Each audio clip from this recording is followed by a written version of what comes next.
Bismillahirrahmanirrahim. Assalamualaikum warahmatullahi wabarakatuh. Perkenalkan kami dari tim PPK Ormawa, PKM Center Universitas Muhammadiyah Bandung. Kami berdua mohon izin memperkenalkan diri.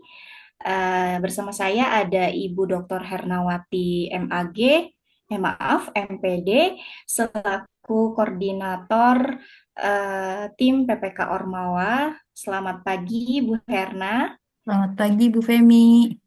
dan Assalamualaikum. perkenalkan Iya, perkenalkan saya Femi Fauzia Alamsyah, selaku tim PPK Ormawa di Universitas Muhammadiyah Bandung. Baik teman-teman sekalian, hari ini kita akan coba memaparkan atau mensosialisasikan program-program PPK Ormawa, gitu ya. Apa aja sih yang ada di PPK Ormawa, kemudian apa sih PPK Ormawa. Oke, kita langsung saja simak pemaparan dari koordinator tim PPK Ormawa Universitas Muhammadiyah Bandung. Mangga kepada Bu Herna, disilahkan. Baik, terima kasih. Izin share screen.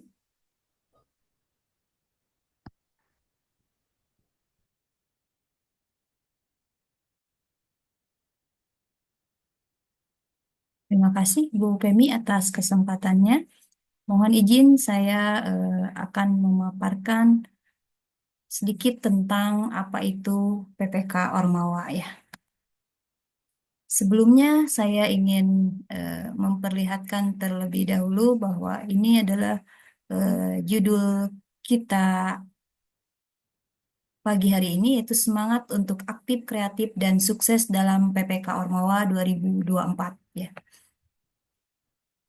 Bismillahirrahmanirrahim. Yang akan kita bahas pagi hari ini adalah apa itu PPK Ormawa, kemudian apa tujuan dari PPK Ormawa, siapa yang terlibat dalam PPK Ormawa, dan bagaimana caranya agar kita bisa melakukan eh, aktif dalam kegiatan PPK Ormawa. Baik, rekan-rekan, PPK Ormawa adalah program penguatan kapasitas organisasi mahasiswa yang dilakukan melalui serangkaian proses pembinaan organisasi mahasiswa oleh perguruan tinggi yang diimplementasikan dalam program pengabdian dan pemberdayaan masyarakat.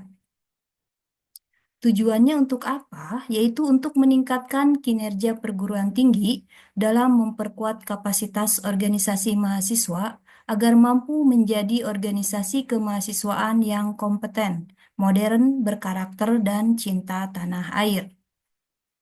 Adapun tujuan khususnya adalah ada beberapa. Yang pertama, meningkatkan kapasitas organisasi mahasiswa untuk menjadi organisasi yang berkarakter Pancasila, berprinsip bela negara, dan menjadi pembangunan serta meningkatkan kompetensi soft skill mahasiswa. Yang kedua, meningkatkan soft skill fungsionaris organisasi kemahasiswaan dalam hal kepemimpinan, kerjasama tim, kepedulian sosial, kemampuan berpikir kritis, kreatif, komunikatif, kolaboratif, berliterasi teknologi informasi, dan mampu menyelesaikan masalah. Yang ketiga, meningkatkan kemampuan pengelolaan organisasi kemahasiswaan yang adaptif dan terhadap perubahan tentunya. Kemudian yang keempat, meningkatkan kompetensi mahasiswa pelaksana program dan menginisiasi kemajuan wilayah desa di Indonesia ya, sesuai dengan topik yang dipilih.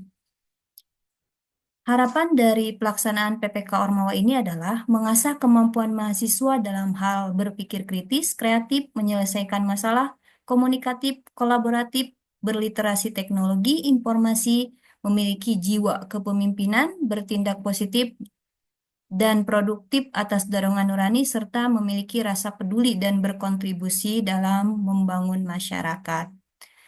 Selanjutnya apa sih manfaat dari PPK Ormawa? Ada beberapa bukan hanya mahasiswa ya yang mendapatkan manfaat dari PPK Ormawa ini ya. Tentunya dosen dan institusi juga merasakan manfaatnya. Adapun bagi Ormawa, manfaatnya itu bisa berkontribusi untuk masyarakat dengan berpikir kritis, kreatif, dan produktif. Bagi dosen, dapat meningkatkan produktivitas dalam tridharma atau bahkan catur dharma ya. Sedangkan untuk institusi sendiri meningkatkan daya saing, kapasitas Ormawa dan kompetisi antar institusi. Siapa saja yang terlibat dalam PPK Ormawa ini? Tentunya dosen pembimbing ya. Di sini organisasi kemahasiswaan ini tentunya tidak lepas dari dosen pembimbing yang akan mengarahkan apa saja yang harus dilakukan oleh mahasiswa yang terlibat dalam organisasi kemahasiswaan ini. Serta tidak lepas juga dari bimbingan perguruan tinggi ya, perguruan tinggi yang ikut serta dalam eh, membuat pelatihan-pelatihan atau menyediakan fasilitas-fasilitas untuk ormawa tersebut. Ya, seperti itu. Kemudian bagaimana caranya? Caranya yaitu dengan rekan-rekan anggota ormawa ini membuat proposal. Tentunya proposalnya harus sesuai dengan template yang ada di buku panduan. Seperti itu ya, rekan-rekan. Di mana rekan-rekan bisa melakukan PPK Ormawa, yaitu pertama di desa-desa atau kelurahan yang mudah dijangkau ya. Jadi jangan mengambil lokasi yang sulit dijangkau ya. Tuh, yang pertama harus mudah dijangkau. Kemudian yang kedua, jika memang rekan-rekan memilih lokasi yang jauh dan butuh waktu berjam-jam, maka tim tinggal di lokasi. Tentunya ini harus ada kebijakan dari perguruan tingginya ya. Ya, seperti itu. Agar tercapai tujuan serta indikator keberhasilan sesuai topik. Kemudian yang kedua, waktu tempuh dari kampus pusat kegiatan itu maksimal 3 jam perjalanan ya, supaya mudah dijangkau ya. Selanjutnya, boleh juga di lokasi-lokasi pilihan tertentu seperti di daerah tertinggal ya. Kemudian di 63 kawasan transmigrasi, kemudian di 10.000 desa tertinggal, dan kemudian di kelurahan yang menjadi wilayah binaan kampus dan atau desa kelurahan yang memiliki potensi sesuai topik yang dipilih. Seperti itu. Adapun subtema proposal PPK Ormawa akan dilanjutkan oleh teman saya, Ibu Femi. Silahkan, Bu Femi. Baik, terima kasih Bu Herna. Rekan-rekan sekalian, tadi sudah dipaparkan apa sih PPK Ormawa, kemudian tujuannya apa, dan unsur-unsur yang terlibat di program PPK Ormawa itu siapa aja gitu ya. Jadi tadi sudah dijelaskan bukan hanya dosen, bukan hanya mahasiswa atau organisasi mahasiswa, tapi juga dosen dan instansi atau kampus itu juga terlibat. Nah, hari ini atau sekarang maksud saya akan coba menjelaskan tema apa saja sih gitu ya Bu yang bisa kita ikuti di PPK Ormawa. Yang pertama itu ada Desa Wirausaha. Indikatornya yang pertama itu dihasilkannya pelaku usaha rintisan atau pengembangan minimal 10 orang dan minimal satu usaha berkelompok. Kemudian meningkatnya peran lembaga ekonomi desa atau BUMDes atau koperasi gitu ya atau UMKM dalam menggerakkan perekonomian desa atau kelurahan. Kemudian yang ketiga itu terlatihnya pelaku usaha. Dan yang keempat, meningkatnya pendapatan pelaku usaha, baik usaha rintisan atau usaha pengembangan. Nah, ini tuh lokasinya bisa di wilayah desa atau kelurahan. Oke, selanjutnya itu ada smart farming.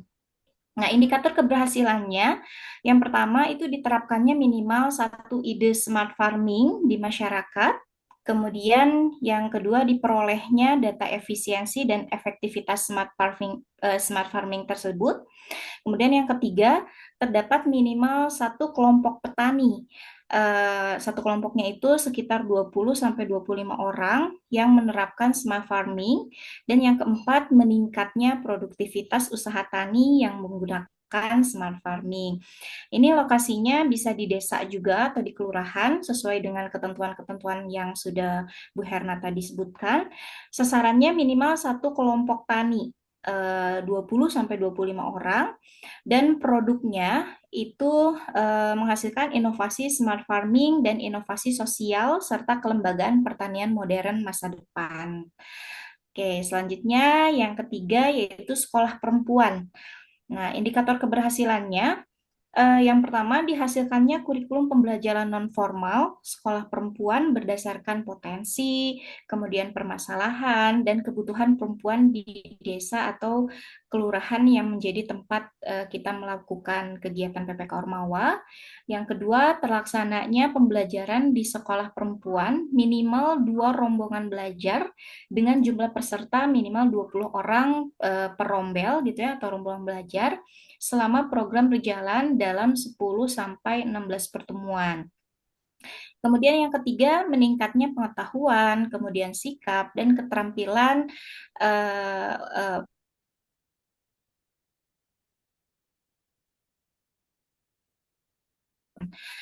Kemudian yang keempat, dimilikinya kemampuan life skill dari peserta sekolah perempuan.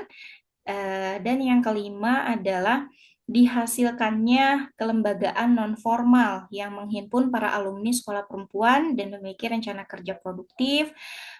Kelembagaan ini berfungsi sebagai wadah komunikasi, koordinasi, dan pengembangan diri dari peserta sekolah perempuan. Oke, selanjutnya yang keempat itu ada Sanggar Tani Muda. Nah, ini tuh salah satu tema yang sempat kemarin kita lolos ya Bu ya, Iya, betul. dari program studi agribisnis. Iya, Ini mengangkat Sanggar Tani Muda. Indikator keberhasilannya yang pertama itu terbentuknya kelembagaan Sanggar Tani Muda. Kemudian adanya kurikulum atau dihasilkannya kurikulum pembelajaran non formal untuk petani muda.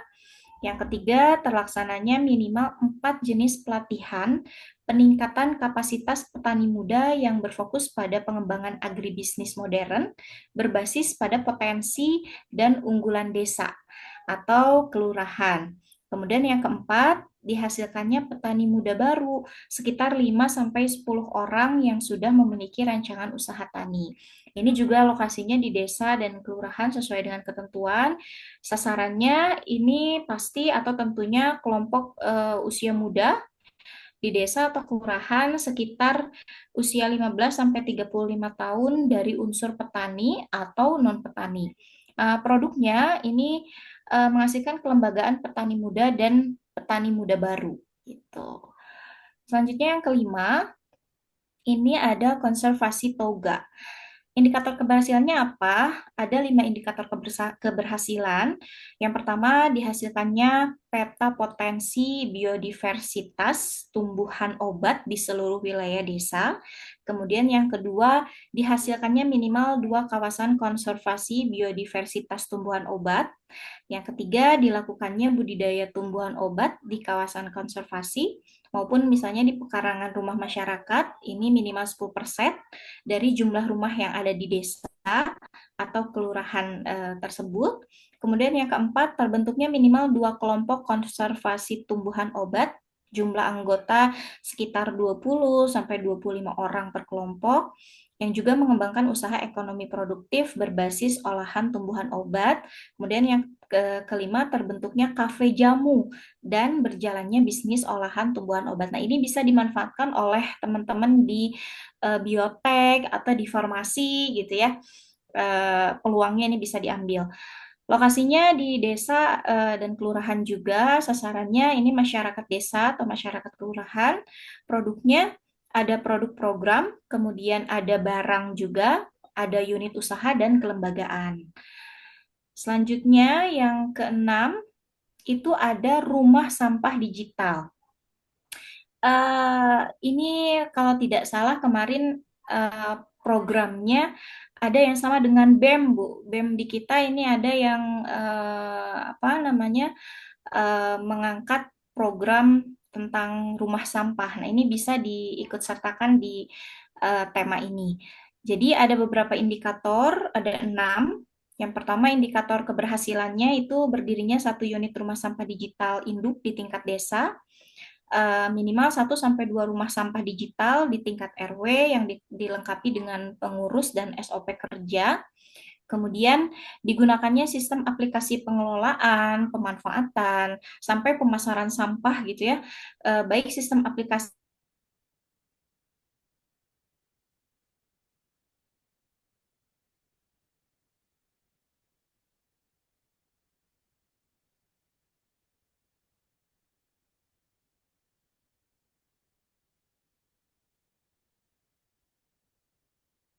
Kemudian yang kelima, berkurangnya jumlah timbunan sampah di desa. Dan yang keenam, rumah sampah digital ini dijadikan sebagai program desa atau kelurahan.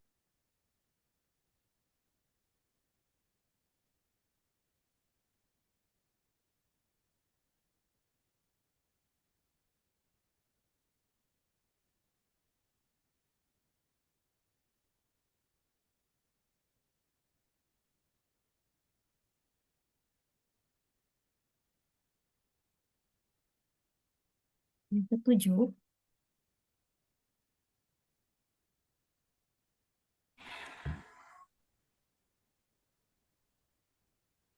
Mohon maaf, Bu, ini terlempar. ya, Mohon maaf. Ya, jadi tadi ya yang keenam. Mangga untuk selanjutnya bisa dilanjutkan oleh Bu Herna tema-tema selanjutnya. baik, terima kasih Bu Pen. Tema yang ketujuh yaitu desa atau kelurahan sehat. Indikatornya ada 5. Yang pertama dihasilkannya rancangan atau desain kelurahan sehat yang mudah diterapkan mengacu ke indikator bersih, nyaman, aman sesuai dengan potensi lokal. Yang kedua, meningkatnya kapasitas kader kesehatan desa atau kelurahan, baik dari unsur PKK, kader posyandu, posbindu, lansia, kader posyandu remaja, dan kader desa atau kelurahan sehat lainnya. Yang ketiga, dihasilkannya gerakan keluarga sadar gizi. Ya. Yang keempat, dihasilkannya kelembagaan penanggung jawab implementasi desa atau kelurahan sehat. Yang kelima, terlaksananya kegiatan preventif dan kuratif terkait dengan kebijakan nasional seperti persoalan stunting, gizi kurang, kematian ibu dan bayinya, lokasi, wilayah desa, dan kelurahan. Yang kedelapan, yaitu desa atau kelurahan cerdas. Indikatornya ada 5. Pertama, dihasilkannya minimal 5 pojok literasi. Ya.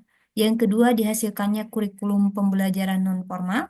Yang ketiga, berjalannya pembelajaran di pojok-pojok literasi. Yang keempat, meningkatnya keterampilan kecakapan hidup di masyarakat.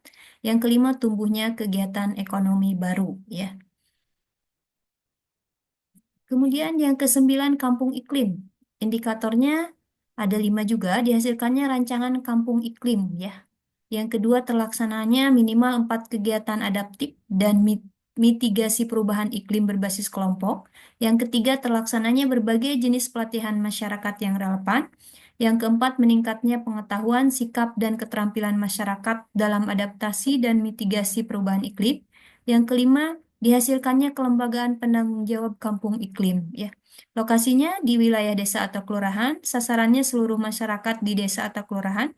Produknya adalah program, produk, dan kelembagaan desa atau kelurahan tangguh iklim. Yang ke-10, desa atau kelurahan maritim. Indikatornya ada 5. Pertama, dihasilkannya rancangan pengembangan desa atau kelurahan maritim yang unggul sesuai dengan potensi, masalah, dan kebutuhan masyarakat. Yang kedua, dihasilkannya kelembagaan lokal. Yang ketiga, terlaksananya kegiatan peningkatan kapasitas nelayan. Yang keempat, tumbuhnya kelompok baru, 1 sampai 4 kelompok di masyarakat yang masing-masing fokus pada peningkatan ekonomi, pendidikan, lingkungan, dan layanan kesehatan. Yang kelima, peningkatan pendapatan nelayan yang menjadi sasaran program. Lokasinya adalah di desa atau kelurahan yang memiliki wilayah pantai pesisir atau laut. Sasarannya nelayan dan keluarganya serta stakeholder terkait. Produknya adalah program dan kelembagaan desa atau kelurahan maritim unggul. Yang ke-11 adalah desa hutan. Indikatornya dihasilkannya rancangan pengembangan desa hutan yang memiliki keunggulan tertentu ya berdasarkan potensi wilayah. Kemudian yang kedua, terlaksananya kegiatan peningkatan kapasitas masyarakat tani hutan. Yang ketiga, tumbuhnya kelompok baru 1 sampai 4 kelompok, di mana satu kelompoknya berjumlah 20 sampai 25 orang yang fokus pada kegiatan untuk meningkatkan ekonomi, pendidikan, kesehatan, dan lingkungan. Yang keempat, meningkatnya pendapatan masyarakat desa hutan.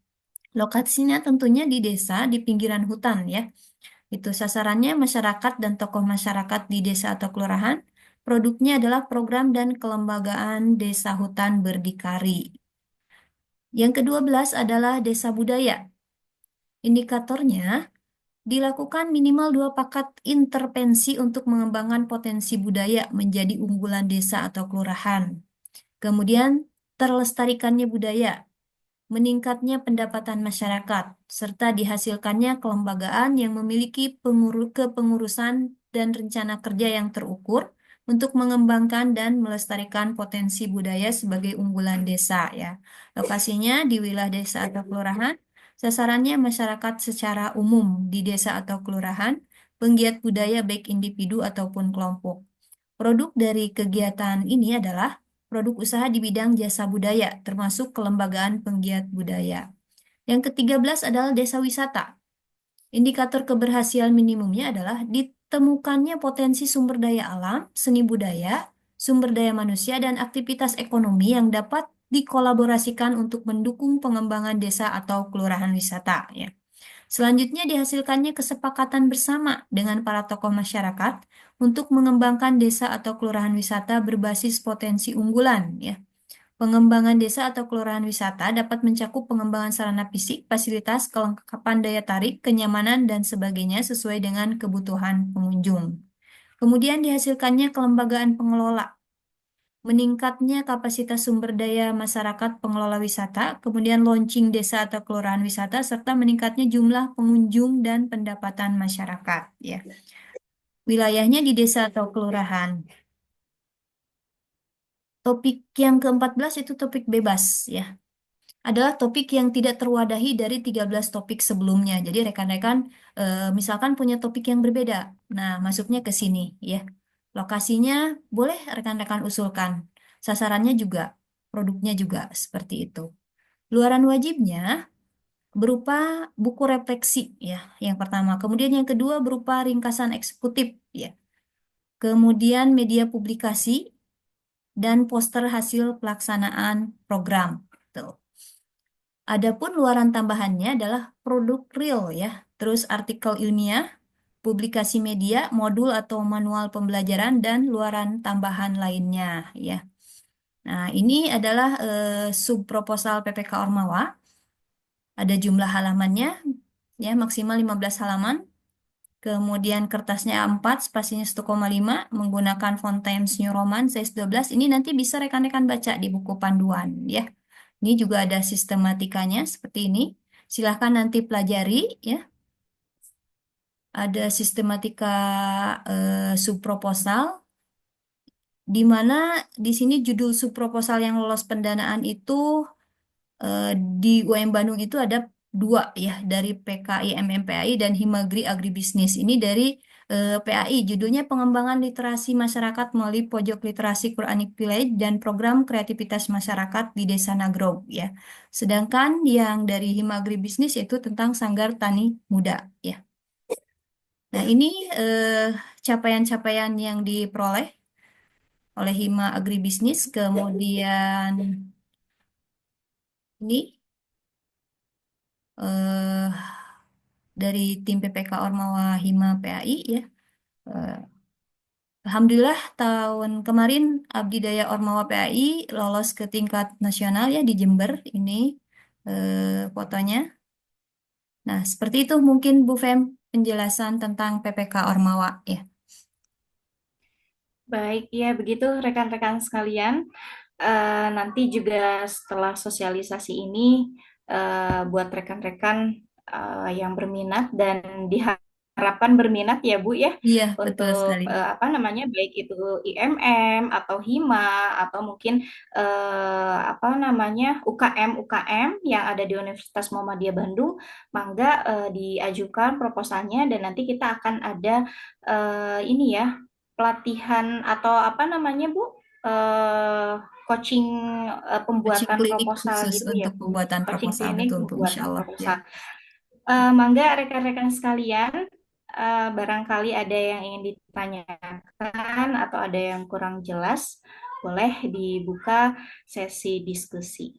Oke, terima kasih. Assalamualaikum warahmatullahi wabarakatuh. Assalamualaikum warahmatullahi wabarakatuh. Atur nuhun. Terima kasih Bu Fem.